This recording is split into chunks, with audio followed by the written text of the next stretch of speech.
Today we are at a car show at Chatsworth.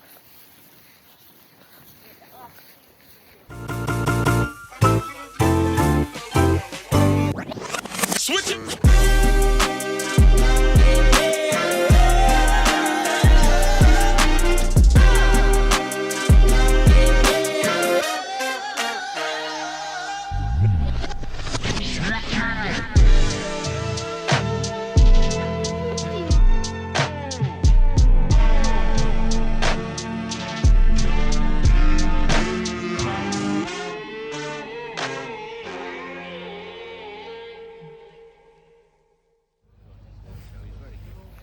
Apparently there's supposed to be a Lamborghini Diablo somewhere.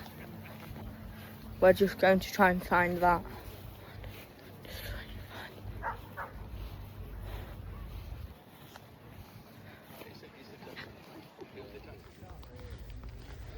There's a nice M8 there, and over there we've got an Audi R8, an Aston Martin DBX,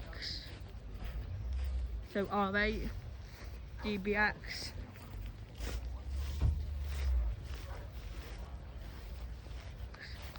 found a Lamborghini Gallardo,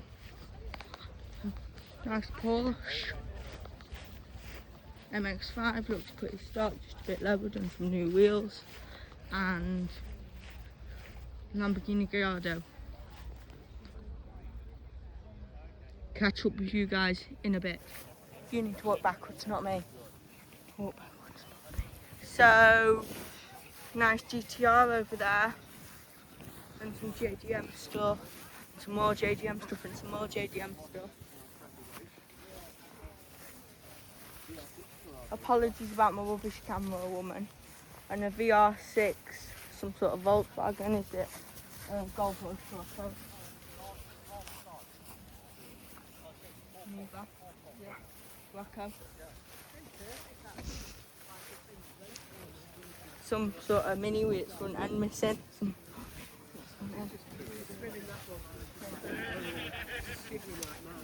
And the carbon fibre boot. A brand new MX-5 with no modifications. Clio V6. So yes, we have a Clio V6. Why don't they make cars like the Clio V6 anymore? And a Type R over here.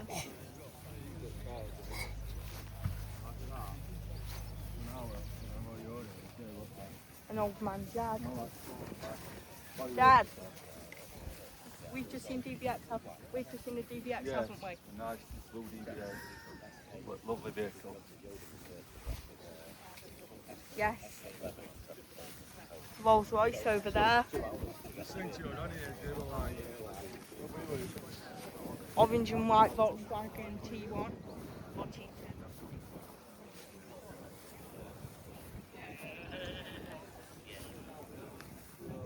We'll leave it at that for now. I'll catch up with you in a bit. I can fit my fist in the exhaust of this Subaru.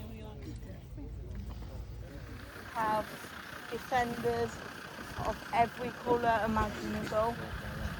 Do you guys agree with me with them Defenders that even if they're in perfect condition, they still look absolutely battered? I think it's just how they're made.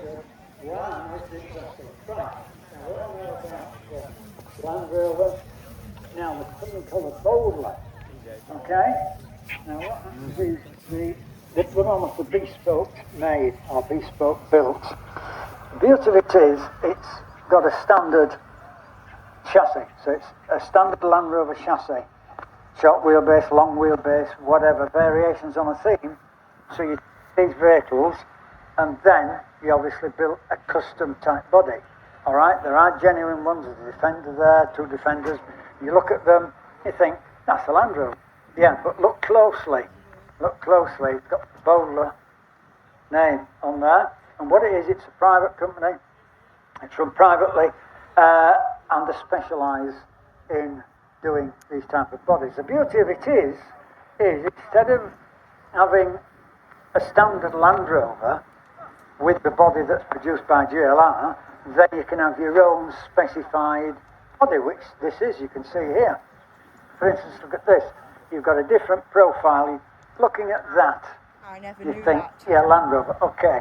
But look closely, the specification of the headlights, the way the framework is mounted at the front there, different Yes, I fluted. get it now. And then you come down to the bodywork, you've got a different section bodywork. Same with the interior, you can have a bespoke interior. I mean, look at this, for goodness. Comfy seats in a Land Rover. Hello. Deep joy. So this is what this company specifies in.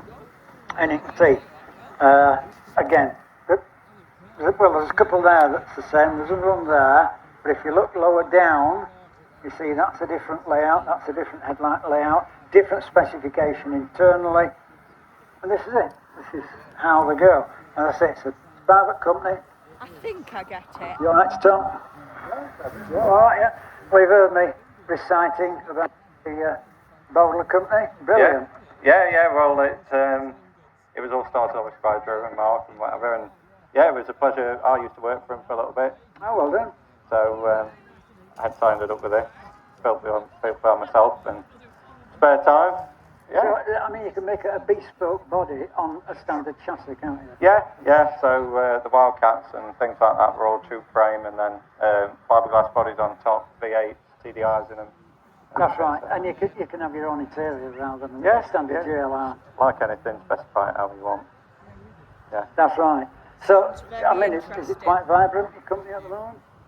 Well, Bowler itself doesn't exist anymore. It got closed in 2024. Oh, for goodness sake. But the legacy still lives on.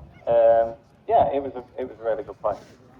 A good place to be at the time. Yeah, definitely. Yeah, there was a lot of community about it. So. Was it? Yeah, and obviously everybody's interested in Land Rover. So. It's prerequisite. You see Yeah. Land Rover, you think, that's Yeah, it. it's iconic. Penny drop. Yeah, It's an iconic. Yeah, it's something that's going to stand the test of time. Oh, there's no doubt. There's no doubt. The legacy will live on forever. I mean, it was started way back in 1948. Really So are Yeah. very good. that was the two brothers who'd been in the army. You used to Had be a able to Jeep. fix them Well, his old Jeep ones. thought, hang on, Your we can spanner do and a better than hammer. this. Yeah, and here we are today. Oh, look at this. Yeah. 70 it's odd great. years later, you know, and I mean, early Land Rovers now, early pre-series, you know, the really early ones, bring an absolute fortune. Yeah, they do. There's such a cult following for them. You know, I didn't realise how expensive they were. it's hard to sort of get away from the fact how iconic they are. Yeah, and everybody just wants them. Yeah, to do. Yeah. Today, you still find you at the bottom of farmers' fields, for goodness sake. Oh yeah. There was, I think we saw it, it was on in Ireland. All the defenders were all lined up. Sorry, there were no audio in that last bit of me talking because I couldn't get my microphone out in time. But now we have a microphone. I hope you can hear me. Just 1 second, I will cut so I can get some distance.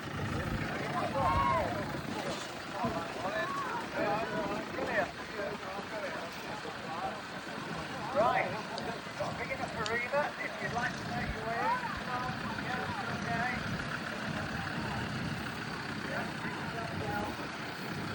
Where we are now, chatting.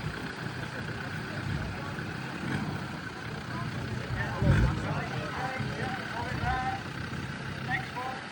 Yeah.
come again.